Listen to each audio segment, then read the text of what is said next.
Welcome to Pindar Poetry. We hope you learned something new. You start by opening the display or accessibility settings so you can change text size safely.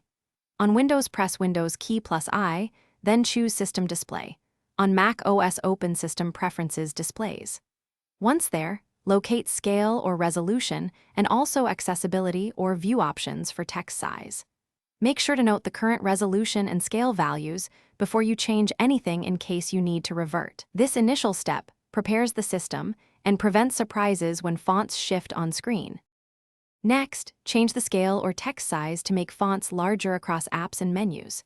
Select a common option like 125% or 150% on Windows, or choose a scaled resolution on Mac OS that increases UI size.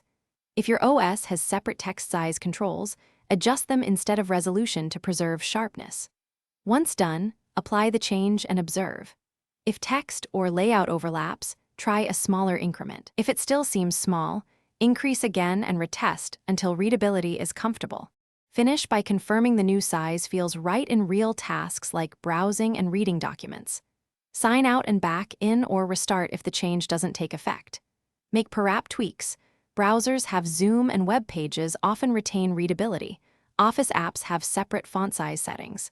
If fonts look blurry, revert resolution to native and enable clear type or font smoothing, then increase text-only settings instead. If problems persist, restore your recorded original values and try a different scaling increment. Thanks for watching. Consider subscribing if we helped you.